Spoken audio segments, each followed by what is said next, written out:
Vous écoutez La tasse de Saxe, un livre écrit par Jacques Bainville et lu par la voix modélisée de Guy Nadon. La tasse de Saxe. J'ai connu une tasse, une très jolie tasse en vieux Saxe, accompagnée de sa soucoupe. Je me la rappelle très bien. Elle portait des giroflées jetés sur la pâte d'un mouvement gracieux. Des coccinelles prêtes à s'envoler étaient posées sur les bords. Et derrière, on voyait, signe d'authenticité, les deux épées bleues qui se croisent. Autrefois, il y en avait eu 12, et chacune était peinte d'une fleur différente. Ce service avait appartenu à une reine qui prenait un jour son thé lorsque le roi, son mari, lui annonça qu'il convoquait l'assemblée du peuple. La reine, qui était pour l'autorité, entra dans une si grande colère qu'elle en brisa la tasse aux tulipes, et elle pleura quand elle vit les morceaux de la porcelaine. « Ainsi, dit-elle, en sera-t-il du trône de mon fils. » La tasse aux violettes périt par la timidité d'un jeune prince le jour où il déclara sa flamme à la dame d'honneur qui avait été choisie pour le déniaiser. À peine avait-il dit « Je vous aime » que cette docile personne s'appuya sur lui tendrement. Le jeune prince fut si ému que ses mains tremblèrent, et le fragile chef-d'œuvre de Meissen joncha le parquet de ses débris. La tasse au pavot fut mise à mal par l'usurpateur qui la jeta à la tête d'un plénipotentiaire du roi de Prusse. Cette scène historique, reproduite par la gravure, orne les biographies de l'illustre capitaine. L'injure du temps est moins redoutable que la brutalité, la maladresse et la négligence des hommes. Une à une, les pièces du service disparurent. Lorsque le palais royal fut pillé, au lendemain d'une insurrection, il ne restait plus que la tasse aux œillets et la tasse aux giroflées. Un émeutier s'en empara et les mit dans ses poches. S'étant enivré en route, il tomba et, de la porcelaine aux œillets, ne rapporta que des tessons. Sa femme prit les giroflées qui, par miracle, étaient intactes. Mais n'ayant pas la conscience tranquille parce que c'était le fruit d'un larcin, elle les cacha dans son armoire. Pour que je puisse, se dit-elle, vendre sans péril cet objet volé, il faudra une guerre ou une autre révolution. Elle n'eut pas à attendre beaucoup, car depuis qu'il y a des hommes, il est rare qu'une génération ait eu le temps de disparaître sans avoir vu une catastrophe ou deux. La ville étant assiégée par l'ennemi et le pain étant devenu cher, la femme de l'émeutier porta la tasse chez un brocanteur juif qui nia qu'elle fût de vrai Saxe, se plaignit que le commerce alla mal et, à la fin, en offrit 20 sous. Quand la paix fut venue et que la prospérité commença de refleurir, le juif mit la tasse à son étalage dans l'idée de la vendre 2 écus. Un jour, ayant vu un monsieur décoré qui la regardait d'un air de connaisseur, il décida de ne pas la céder à moins de 20 francs. C'est alors que, pour la tasse aux giroflées, une carrière nouvelle s'ouvrit. À l'approche du 1er janvier, M. de Mesnil-Blanc se souvint qu'il devait, comme chaque année, un cadeau à Madame la marquise de Noirmoutier, sa cousine. En passant devant la boutique du Juif, il aperçut la tasse en fil en plette et, l'accompagnant de chocolat et de ses vœux, il l'offrit à la douairière. De même que la femme du révolutionnaire pillard, la vieille dame rangea la tasse et se promit de la conserver en souvenir de son cousin. Quelques années plus tard, M. de Mesnil-Blanc étant mort, Madame de Noirmoutier perdit ses scrupules. Elle était un peu avare, ou plutôt économe de son bien, et elle conciliait les obligations du monde avec sa haine de la dépense. Lorsque la jeune Irène de Mesnil-Blanc lui annonça son mariage avec le vicomte de Manoir-Moreau, Madame de Noirmoutier pensa que la tasse et la soucoupe feraient, en raison de l'éloignement des parentés, un présent de noces très convenable. J'ai connu une femme qui ne pouvait assister à un mariage sans pleurer. Que n'aurait pas dit la tasse si elle avait pu raconter tout ce qu'elle vit à partir de ce jour-là? Devenue cadeau circulaire, elle passa de main en main. Son destin l'enchaînait. « Marche, marche », disait-il. Et, sans répit, elle continuait son tour. Dans les soirées de contrat, elle reprenait sa figuration. Elle sut par cœur son tout Paris et s'éleva presque à l'almanach de Gotha. Lorsque le vicomte de Manoir-Moreau épousa Irène, il n'y avait pas dans la société de jeune homme plus vertueux. Chose rare pour un sous-lieutenant, on disait même qu'il se mariait vierge. D'abord, il aima beaucoup Irène. Et puis, il fit, comme il est dit, dans le supplément au voyage de Bougainville. Il se dissipa après qu'il se fut appliqué. Irène apprit son malheur et, s'estimant offensée, se retira dans sa famille. Plus tard, elle comprit mieux la vie et s'aperçut qu'il resterait peu de ménages si toutes les femmes trompées prenaient au tragique les cas comme le sien.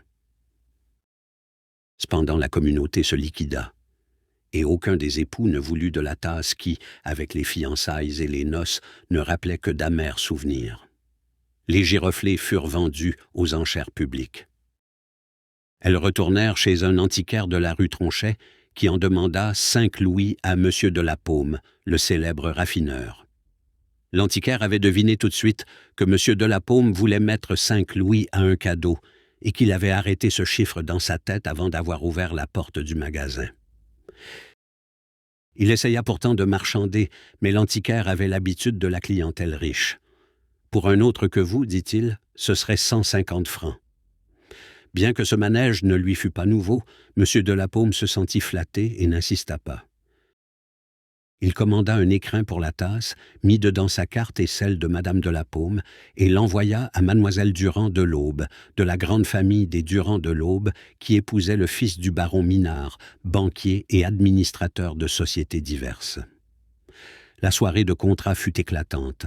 On y voyait les plus belles perles, sinon les plus belles épaules. Et, parmi la foule des cadeaux, les giroflées se firent des relations qu'elles revirent toujours avec plaisir. Car, semblables aux étoiles qui naviguent de concert dans l'espace, les présents de noces obéissent à la loi de gravitation de la société. Les Dupont de l'Aube n'avaient pas de moins forte tradition que les Minard. Ces 2 familles, dont l'une s'était enrichie par les biens nationaux et l'autre dans les fournitures de guerre, joignaient à l'esprit d'acquisition l'esprit de conservation qui est encore plus précieux. La tasse fut mise dans une vitrine où elle resta quelques années. Les objets eux-mêmes connaissent le calme dans les maisons rangées et dans les ménages unis. La paix et la prospérité domestique ne vont pas sans ordre, de même que l'ordre ne va pas sans un peu de calcul et de restriction. Cependant, en elle-même, la jeune baronne Minard méditait de rendre la tasse à sa destination primitive et d'en faire don à d'autres époux. Elle attendait seulement que le temps moral fût écoulé.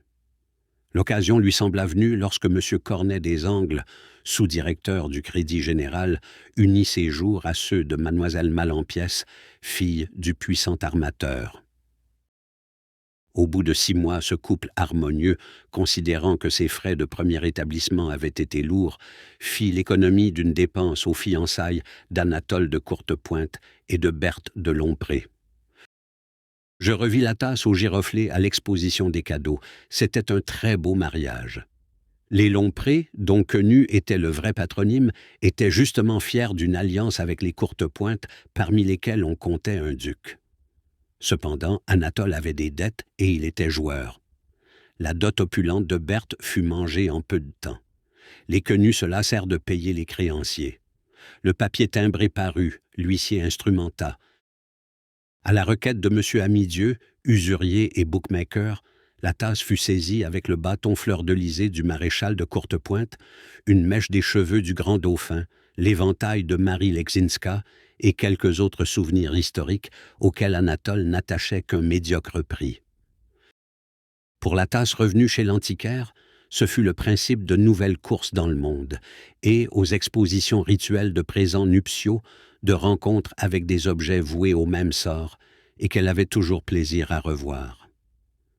Il y avait un plat de vieux Vincennes, son voisin ordinaire, avec qui elle échangeait des souvenirs. Elle souriait à une tabatière qui avait appartenu à Napoléon, ou qui, du moins, le prétendait. Elle reconnaissait de loin une pièce de Malines, une miniature qui était un faux Isabey et plusieurs ongliers. C'est ainsi qu'elle entra chez M. du Châtelet. Ce gentilhomme n'avait pas craint d'épouser la spirituelle Aliette de Chantecœur qui avait 17 ans de moins que lui. Aliette aimait les lettres et les sciences auxquelles son mari, grand chasseur, n'entendait rien. Elle versait même un peu dans l'astronomie. Un jour, à des signes non équivoques, M. du Châtelet découvrit que sa femme entretenait une liaison coupable et adultère avec M. Daniel Bonnefoy, philosophe qui dînait en ville, auteur de travaux célèbres sur l'intuition différenciée. M. du Châtelet, qui était sanguin et violent, entra dans une grande colère quand il se fut assuré de son infortune. Il songea d'abord à tuer sa femme. Mais cette idée, aussitôt traduite en images, lui répugna et fut remplacée par cette autre qu'il aurait beaucoup plus de plaisir à tuer M. Daniel Bonnefoy, dont, au surplus, les propos obscurs et prétentieux l'impatientaient. Cependant, comme il méditait sur le choix de l'arme avec laquelle il vengerait son honneur, un souvenir lui revint en tête. M. du Châtelet, qui lisait peu, avait pourtant retenu, de je ne sais quel auteur, cette phrase qui s'appliquait à son arrière-grand-oncle. « Voit-on, M. du Châtelet, levant sur M. de Voltaire un poignard romantique et homicide ?» Ce rapprochement historique fit sentir au mari outragé le surcroît de ridicule qui l'encourait. Il vit la difficulté d'expliquer au cercle l'assassinat du philosophe. Et il en perdit le goût du meurtre et du sang. Néanmoins, il restait agité, avec une forte envie de briser quelque chose. Comme il arpentait son salon au milieu de réflexions confuses, il aperçut la tasse aux giroflées et il lui sembla qu'elle le regardait ironiquement. Cet objet lui rappelait le jour où il avait donné son nom à l'infidèle. Il fut pris soudain de haine pour la tasse et il eut envie, pour calmer ses nerfs, de la jeter contre la cheminée. Mais, ayant renoncé au crime passionnel, il lui parut mesquin de détourner sa fureur sur la porcelaine innocente qui, ce jour-là, fut sauvée. M. du Châtelet dévora son affront et en prit son parti sur le modèle de son sage grand-oncle, laissant au temps le soin d'arranger tout. Et il arriva que le mariage de M. Daniel Bonnefoy, élu depuis peu membre de l'Académie des sciences morales, fut annoncé. M. Daniel Bonnefoy épousait Esther Rubenson, dont la mère tenait aussi un salon philosophique. M. du Châtelet, se rappelant la circonstance dans laquelle il avait failli être assassin, puis vandale et iconoclaste, proposa à sa femme de donner la tasse aux nouveaux époux. J'étais là le soir où, chez Madame Rubenson, Paris défila devant les cadeaux. Toujours fraîches et pimpantes, les giroflées étaient à leur poste, heureuses de revoir tant d'êtres familiers, jusqu'à l'homme de police déguisé en homme du monde qui veille sur les pierreries. Aliette aussi était là, la colère et le dédain la rendaient plus belle encore, et dans ses mains, nerveuses, elle tenait un long éventail topaze dont les plumes vibraient comme des flammes. À un moment, elle se trouva près de M. Daniel Bonnefoy et lui adressa ces mots vengeurs.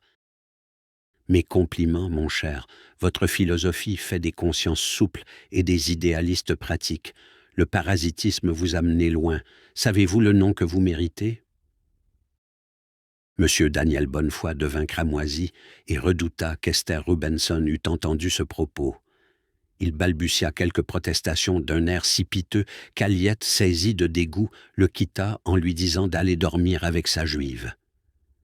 Cependant, elle lui tourna le dos si brusquement que l'éventail topaze, balayant la table, enveloppa dans ses plis la tasse aux giroflées qui alla se briser contre le plat de vieux Vincennes avec un sec tintement. Je vis le désastre. La dernière survivante du service royal avait fini sa carrière. Et comme je regardais les restes de la tasse, M. du Châtelet, à qui cette petite scène n'avait pas échappé, s'approcha de moi et me dit « Elle était fragile comme la fidélité des femmes, comme la constance des hommes, comme le bonheur, et il ne lui restait rien à apprendre sur notre pauvre humanité. » Polyhoute.